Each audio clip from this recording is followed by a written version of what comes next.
یہ بیماریاں یا عوارض جو انسان کو پیش آتے ہیں، یہ بھی اللہ جل جلالہ کی بڑی نعمت ہیں۔ بندہ کمزور ہے، اس وجہ سے بیماری کی تکلیف کو برداشت کرنا اس کے لیے مشکل ہوتا ہے، لیکن حقیقت میں اللہ جل جلالہ کی طرف سے یہ بھی ایک نعمت ہے۔ اول تو اس لیے کہ حدیث میں رسول کریم سرور دو عالم صلی اللہ علیہ وسلم کا ارشاد ہے کہ انسان کو جو کوئی تکلیف پہنچتی ہے، چھوٹی ہو یا بڑی ہو، یہاں تک کہ اگر کوئی فکر اور تشویش انسان کو لاحق ہوتی ہے، اس پر بھی اللہ تعالی کی طرف سے اجر و ثواب ہے، گناہوں کا کفارہ ہوتا ہے، اور اللہ تبارک و تعالی کی طرف سے اس کے اوپر اجر و ثواب عطا فرمایا جاتا ہے۔ کانٹا بھی اگر چبھ جائے،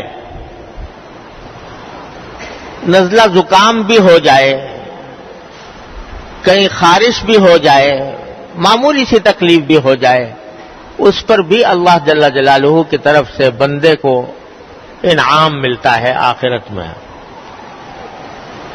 اور اگر تکلیف کچھ بڑی ہو تو اسی حساب سے اجر بھی انشاءاللہ بڑا اللہ تبارک و تعالیٰ کی طرف سے ہوتا ہے۔ لہذا ایک تو بیماری اور تکلیفیں اللہ جل جلالہ کا انعام ہے بحیثیت اس کے کہ انسان کی آخرت کے لیے فائدہ مند ہے، بشرطے کہ انسان یہ سمجھے کہ اللہ جل جلالہ کا ہر فیصلہ برحق ہے، اس کے ہر فیصلے پر راضی رہے، تکلیف دور کرنے کی دعا بھی مانگے، لیکن ساتھ ہی جب تک ہے اس وقت تک اللہ تعالی کی مشیت پر، اس کے فیصلے پر راضی رہے۔ تو بندے کے لیے یہ بیماری بھی ایک نعمت بن جاتی ہے اور آخرت کے میں درجات کی بلندی کا سبب بنتی ہے۔ اللہ تعالیٰ اپنے فضل و کرم سے ہم سب کو اس حقیقت کو سمجھنے کی توفیق عطا فرمائے۔ دوسرے بیماریاں اور تکلیفیں اس لیے بھی اللہ تبارک و تعالیٰ کی نعمت ہے کہ اگر آدمی کی سوچ درست ہو تو اس تکلیف اور بیماری میں صحت کی قدر انسان کو معلوم ہوتی ہے۔ صحت اللہ تبارک و تعالیٰ نے کتنی بڑی نعمت دی ہوئی ہے۔ الحمدللہ زندگی کے بیشتر اوقات صحت کی حالت میں گزرتے ہیں۔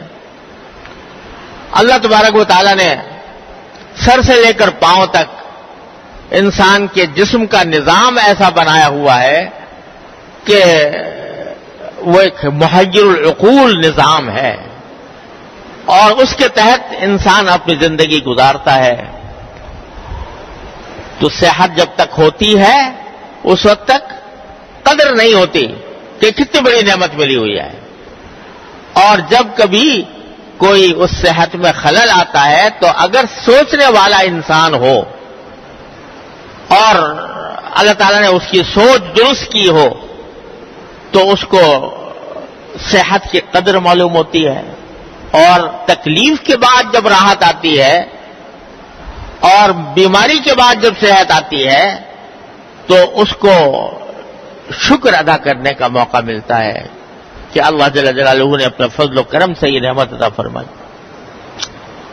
تیسری وجہ اس کے نعمت ہونے کی یہ ہے کہ اگر آدمی بیماری میں پڑ گیا تو بیماری کے اندر آدمی اپنے جو فرائض ہیں ان کو بھی بجا لانے سے پوری طرح اس کا قابل نہیں ہوتا۔ بعض اوقات شریعت نے بھی رخصتیں دی ہیں، کھڑے ہو کر نماز نہیں پڑھ سکتے، بیٹھ کے پڑھ لو، بیٹھ کے بھی نہ پڑھ سکتے لیٹ کے پڑھ لو، اشارے سے پڑھ لو، رخصتیں دی ہیں۔ اس وقت میں جب آدمی بیماری کی حالت میں ہوتا ہے اور بعض اوقات ایسی حالت ہو جاتی ہے کہ موت سامنے نظر آنے لگتی ہے، اس وقت انسان کو یہ احساس اس وقت ہوتا ہے کہ میں نے اپنی صحت کے ایام میں کوئی ایسا کام کیوں نہ کر لیا جو مرنے کے بعد بھی میرے لیے کارآمد ہوتا۔ اور نبی کریم سرور دو عالم صلی اللہ علیہ وسلم کا وہ ارشاد یاد آتا ہے جس میں آپ نے فرمایا تھا کہ 5 چیزوں سے پہلے غنیمت سمجھو۔ عجیب ارشاد ہے، فرمایا کہ 5 چیزوں سے پہلے غنیمت سمجھو۔ ایک کیا؟ حیات کا قبل موتک، اپنی موت سے پہلے، مرنے سے پہلے جو زندگی ملی ہوئی ہے اس زندگی کو غنیمت سمجھ لو۔ جو کچھ کرنا ہے اسی زندگی میں کرنا ہے، آخرت میں عذاب اور ثواب، جنت اور جہنم، اس کا فیصلہ جو کچھ ہوگا وہ اسی زندگی سے ہوگا۔ اس زندگی کو اگر ٹھیک گزار لیا تو انشاءاللہ آخرت کی ابدی راحتیں ہیں، ابدی نعمتیں ہیں، اور اگر خدا نہ کرے اس زندگی کو غلط طریقے سے گزارا تو مرنے کے بعد پھر حسرت جو ہوگی وہ حسرت ایسی ہوگی کہ اس کا کوئی مداوع نہیں ہوگا۔ قرآن کریم فرماتا ہے کہ جب آخرت میں بدکاروں کو سزائیں دی جائیں گی تو وہ کہیں گے کہ ایک مرتبہ ہمیں واپس بھیج دیجئے دنیا میں، تو فَأَصَّدَّقَ وَأَكُن مِّنَ الصَّالِحِينَ، میں پھر صدقے بھی دوں گا اور نیک عمل بھی کروں گا، بڑا نیک بن کے زندگی گزاروں گا۔ لیکن اس کے بعد موقع ختم ہو چکا ہوگا۔ وَلَن يُؤَخِّرَ اللَّهُ نَفْسًا إِذَا جَاءَ أَجَلُهَا، جب وقت آ جاتا ہے تو پھر اللہ تعالیٰ اس کے اندر تاخیر نہیں فرماتے۔ بہت لمبی عمر ہے اللہ تعالیٰ نے دی ہوئی ہے۔ اولم نعمرکم ما يتذکر فیہ من تذکر، کیا تمہیں ہم نے وہ اتنی عمر نہیں دی تھی کہ اگر کوئی نصیحت حاصل کرنا چاہتا تو نصیحت حاصل کر لیتا؟ تم نے اس کو گنوا دیا۔ تو مرنے کے بعد زندگی واپس نہیں لوٹ سکتی، اور لوٹ نہیں سکتی تو جو اعمال زندگی کے اندر کیے جا سکتے ہیں ان کا دروازہ بند ہو جاتا ہے۔ تو جب تک موت نہیں آئی، زندگی کی نعمت سے تم بہرہ اندوز ہو رہے ہو، تو اس وقت تک حیات کو، زندگی کو غنیمت سمجھو۔ اس کا ایک ایک لمحہ قیمتی ہے، اس کا ایک ایک لمحہ انسان کے لیے آخرت کی ابدی زندگی کے جاویدانی راحتوں کا ذریعہ بن سکتا ہے۔ اس کی کوشش کرو کہ لمحہ، زندگی کا لمحات زندگی ضائع نہ ہو۔ زندگی کو غنیمت سمجھو موت سے پہلے۔ اور اسی لیے حدیث میں رسول کریم صلی اللہ علیہ وسلم نے موت کی تمنا کرنے سے منع فرمایا کہ موت کی تمنا نہ کرو۔ کیوں؟ اس لیے کہ موت کے بعد تو دروازہ بند ہو جائے گا اعمال کا۔ اللہ تعالیٰ نے جو نعمت دے رکھی ہے اس کو جب تک ہے وہ نعمت ہے، وہ ایک اللہ تبارک و تعالیٰ کی طرف سے تمہارے لیے راستہ کھلا ہوا ہے اپنے لیے جنت کمانے کا۔ تو اس واسطے تمنا نہ کرو موت کی۔ اسی طرح دعا نہ مانگو کہ اللہ میں مر جاؤں، اور ساتھ ہی خودکشی کو حرام قرار دیا کہ کوئی شخص اپنے آپ کو خود قتل نہ کرے، خودکشی نہ کرے۔ کیوں؟ اس لیے کہ اللہ کی دی ہوئی نعمت کا یہ کفران ہے، ناشکری ہے۔ تو اس لیے فرمایا کہ مرنے سے پہلے زندگی کو غنیمت سمجھو، اور صحت کا قبل سقمک، بیماری سے پہلے صحت کو غنیمت سمجھو۔ جب بیماری آ جائے گی تو قوت نہیں رہے گی، طاقت نہیں رہے گی، کوئی کام کرنا چاہو گے بھی تو نہیں ہو پائے گا۔ صحت ہے تو اس میں تم عبادت تم کر سکتے ہو، اللہ تعالیٰ کی طرف رجوع تم کر سکتے ہو، صدقے تم کر سکتے ہو، خیرات تم کر سکتے ہو، اپنے لیے نیکیوں کے ڈھیر تم جمع کر سکتے ہو، بیماری آ جائے گی تو پھر کچھ بھی نہیں کر سکو گے. لہذا صحتک قبل سقمک. اور پھر بیماری کے اندر اگر آدمی اس وقت میں حسرت ہو کہ اللہ میں نے اتنی عمر گزار دی، اس کے اندر میں نے کچھ نہ کیا، تو وہ اس حسرت کا کوئی علاج ممکن نہیں ہوگا بیماری کے بعد. تو یہ اللہ تبارک و تعالیٰ کی طرف سے یہ بیماری جو ہے تمہیں یاد دلاتی ہے. تو اس وجہ سے جب دوبارہ صحت آئے تو کم از کم اس قدر پہچان لو. اگر پہلے نہیں پہچانی تھی تو اب پہچان لو. میرے والد ماجد قدس اللہ تعالیٰ سرہ حضرت مولانا مفتی محمد شفیع صاحب رحمۃ اللہ علیہ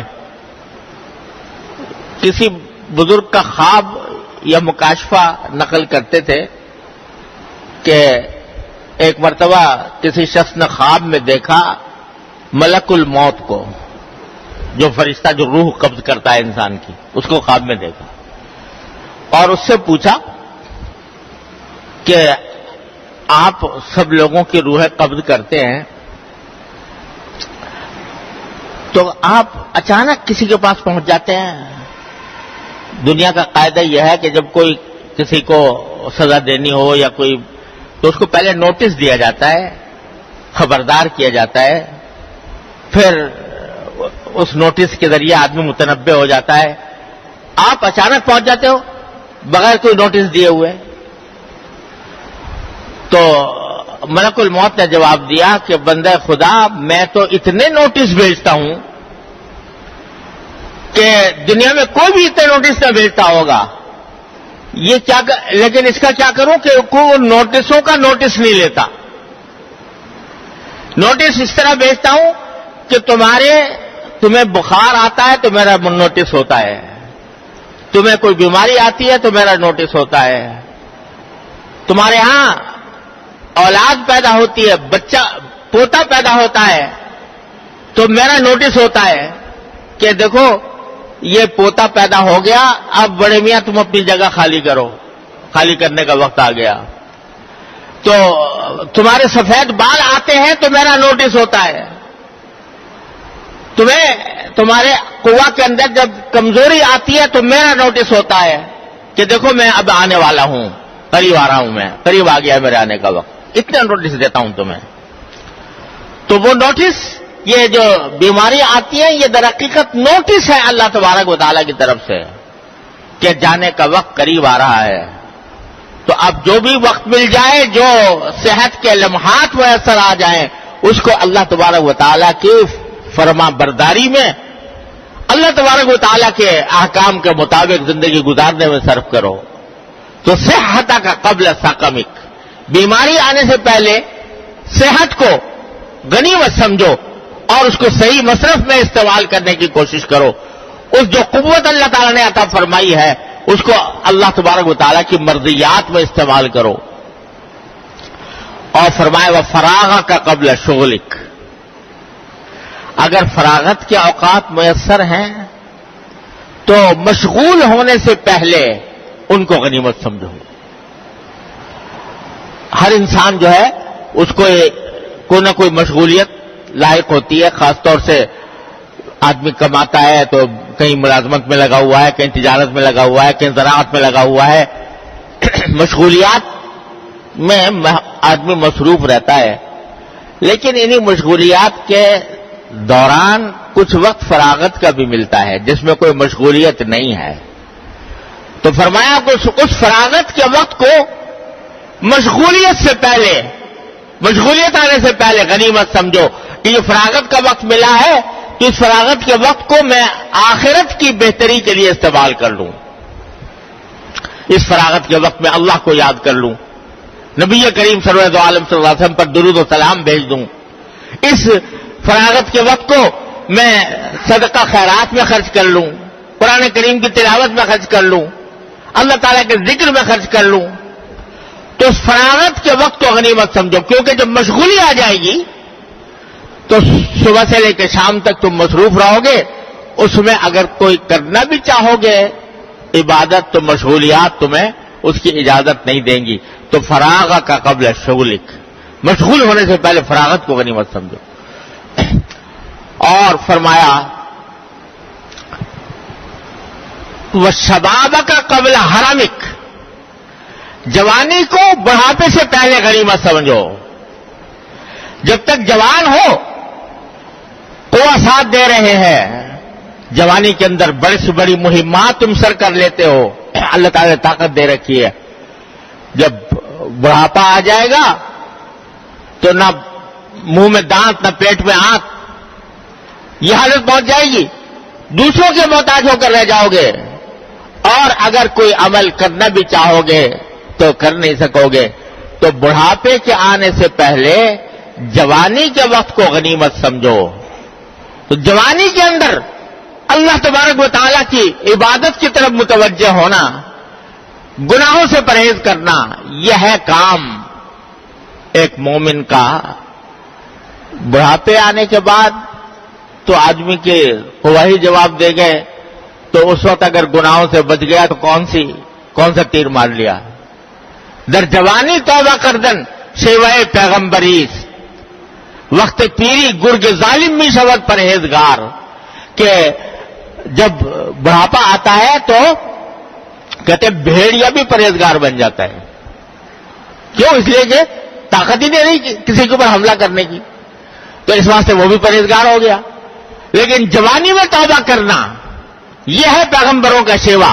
جیسے حضرت یوسف علیہ السلام کہ بھرپور جوانی ہے، اور گناہ کا داعیہ نہ صرف یہ کہ موجود ہے بلکہ دعوت دے رہا ہے، مگر اللہ کے خوف کی وجہ سے فرماتے ہیں کہ انہ ربی احسن مثوائے. تو یہ ہے جوانی کے اندر آدمی گناہوں سے پرہیز کرے، اور جوانی کے لمحات کو اللہ تعالیٰ کی عبادت میں، اللہ تعالیٰ کی طرف رجوع میں، ذکر میں استعمال کرے. تو شبابک قبل حرمک، تو جوانی کو بڑھاپے سے پہلے. اور فرمایا وغناک قبل فقرک، اگر کچھ پیسے میسر ہیں، دولت ہے، تو اس دولت کو فقر و فاقہ آنے سے پہلے غنیمت سمجھو. یہ نہ سمجھو کہ دولت ہمیشہ رہے گی. یہ تو اللہ تبارک و تعالیٰ کا فیصلہ ہے کس کو کتنا دیتا ہے اور کب تک دیتا ہے. یہ روپیہ پیسہ آنے جانے والی چیز ہے، کبھی آ گیا کبھی چلا گیا. تو اگر موجود ہے اور تمہارے پاس گنجائش ہے تو اس فقر کے آنے سے پہلے اس کو غنیمت سمجھو.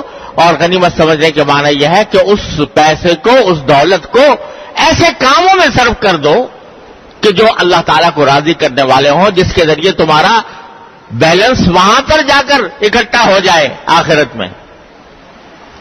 حدیث میں فرمایا کہ ابن آدم جو ہے، آدم کا بیٹا، وہ کہتا ہے مالی بالی، یہ میرا مال ہے، یہ میرا مال ہے. لیکن فرمایا جو کچھ مال ہے تیرا، حلک الا ما اکلت فافنیت او لبست فابلیت او تصدقت فامضیت.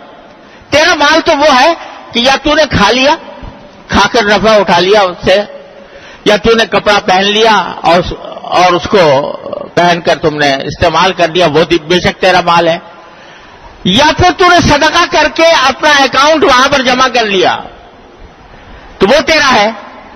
ورنہ باقی تو سب تیرے وارثوں کے پاس جانے والا ہے. جو کچھ جمع کرے گا پیسہ، جو کچھ بھی جمع کرے گا، آخر میں جب موت آئے گی تو تیرے وارثوں کا ہوگا، تیرا اس میں کچھ بھی نہیں ہوگا. تو تیرا تو صرف 3 چیزیں ہیں، یا کھا لے، یا پہن لے، یا صدقہ کر کے اپنا بیلنس وہاں پر جمع کر دے، آخرت کے لیے جمع کر دے.